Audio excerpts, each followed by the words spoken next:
Okay, today, folks, we're going to go over how to draw an Easter egg in Affinity Designer. And I'm going to show you a couple of different ways you can do it. So first of all, we are going to create, and here's a couple of examples. But first of all, we're going to create our basic egg shape. So to do that, I'm going to just hit File, New, create a new document, start from scratch. And then I'm going to go to my ellipse tool. Okay, I'm going to create an ellipse. I'm going to hold down the Shift key to create a perfect circle. All right, once I have my perfect circle created, I'm going to go up here to this Convert to Curves button, and I'm going to do that, convert it to curves. Then I'm going to come over here to my my node tool, and the node that I want is already selected, but I'm going to go ahead and show you how to select it in case it's not. Just drag and select. And then we're taking that top node tool, and I'm going to hold down the Shift key again. I'm going to press the up arrow key a few times until I get the shape that I want.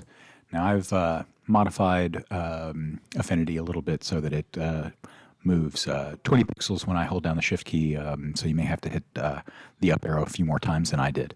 But that's pretty much it. There's my basic egg shape. And now I'm going to show you how to create a give it an Easter egg look to it, right? So we're going to add some color to it. So there's a couple different ways I'm going to do this. I'm going to go ahead and press Control J to duplicate this.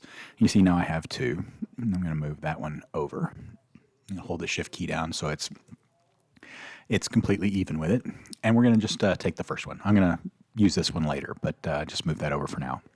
So the first one, let's go ahead and just give it a fill, right? We're going to go to our fill tool, and I'm going to hit the fill tool, and I'm going to give it not a solid fill, but an elliptical fill, okay? I'm going to move the center point of that elliptical fill up to the kind of upper left-hand corner.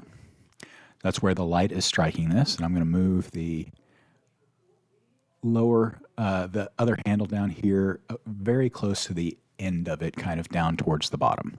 Okay, so there's the light striking it there. So here's the highlight, and here's the low light, if you will. Okay, so now we need to give this some colors. So we're going to go to our gradient here, and we've already got the top one selected. So you can do this. You can go here and you can use the color wheel, or you can go to swatches if you wanted to, however you want to do this. But I'll just go ahead and use the color wheel for now. And let's give this let's give it a green color. So I'm gonna make that a little bit lighter. So that's my highlight, and then I'm gonna select the bottom node. Whoop, that's not what I wanted to do. Let me click here and click on the end point of the node. I'm going to take that away from that gray. I'm going to also choose green, but now I'm going to choose a darker color, right? And you can slide that around and make it look however you want. And then you can adjust this a little bit more, right? Make the highlight a little bit higher, make the low light a little bit lower, that kind of thing, until you get it to look like you want it to. And there's one Easter egg. Okay.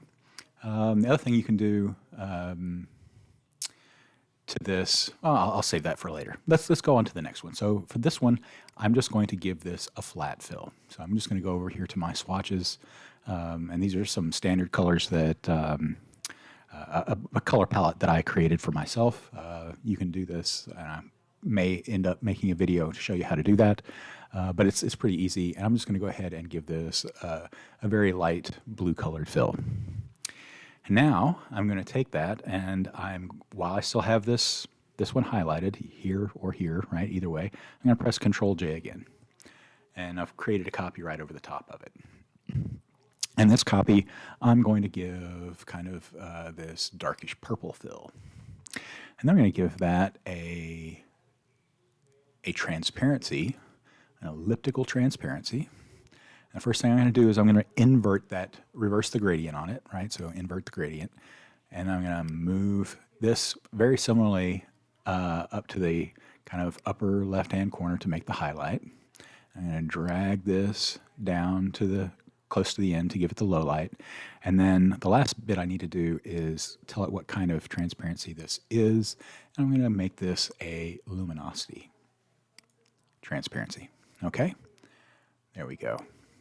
So that gives it a very nice looking color, and I think this looks a little bit nicer than this does. It looks a little more three-dimensional, although, you know, this isn't terrible. And I could probably fix that a little bit, right? I mean, if I wanted to go to this fill and take the end color fill and maybe make it a little darker, that might fix things a little bit, right? There you go. But I still think this one looks more three-dimensional than this one does. This low light looks a heck of a lot better than this one. It's just kind of two different ways of doing the same thing. And the last thing you can do to make these look a little bit better is we could add some noise to them, right? So I'm going to take the top shape for this one, right? And go to the fill, click here, right? You can toggle back and forth between noise and opacity here by clicking on the little colored circle there. So I'm going to do that until I get it to noise, and I'm just going to increase that to about 50%. It gives you a little noise in there, and it makes it look a little bit better. I can do the same thing here, but I have to do it on both, right? I have to increase the noise there and also here. Maybe not quite that much, right? You can play with it a little bit. But in any case, you can add a little noise because nothing is perfect, and that looks pretty good.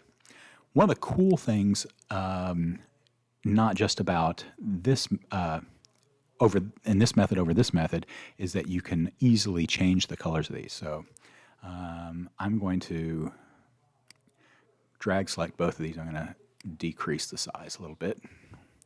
Let me undo that real quick. I'm going to hold down I think it's the shift key to lock the aspect ratio. And I'm going to take this one, and I'm going to hold down the shift key and move it over. Whoops, that's not what I want to do. Undo, Control J, and then take the shift key and move it over. Right? And then press Control J again and J again. Right? And I'm going to move that one down.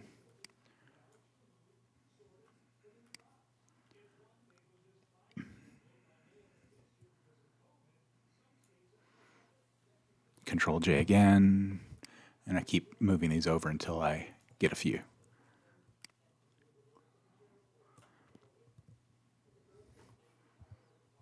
There. Okay, now that I have a few of these, one of the cool things I can do with these, and so there's the first one. I'm going to leave that its color. I'm going to choose a second one, and let's just give that one, the underlying shape, a different color. And I continue to do these, and I get different colored Easter eggs as I go, because the top shape is just giving it the shadow, while the bottom shape, is giving it the color. Right? I can even get a silver looking one there. The next one, right? I can do this purple. And the last one, this nice green, right? And so you can see very quickly, you can get lots of different colored Easter eggs very quickly without having to mess with the linear colors on the Easter egg, right? If I try to do that with this one, if I want to change this one's color, for example, right, I have to go up here and I have to change both colors, right? I have to do this.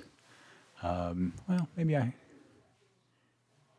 yeah, see, I can rotate that around to blue, but then I have to do the same thing here and rotate that around to blue.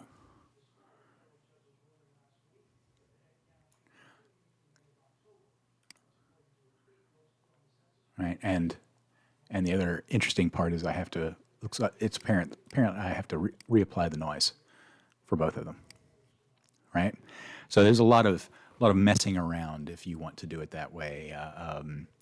The one shape one shape, one fill route. But anyway, that's a couple of different ways to make an Easter egg, and you can play around with them and come up with some interesting ways to do it. All right, hope you found that interesting and useful, and we'll come back again and see us next time.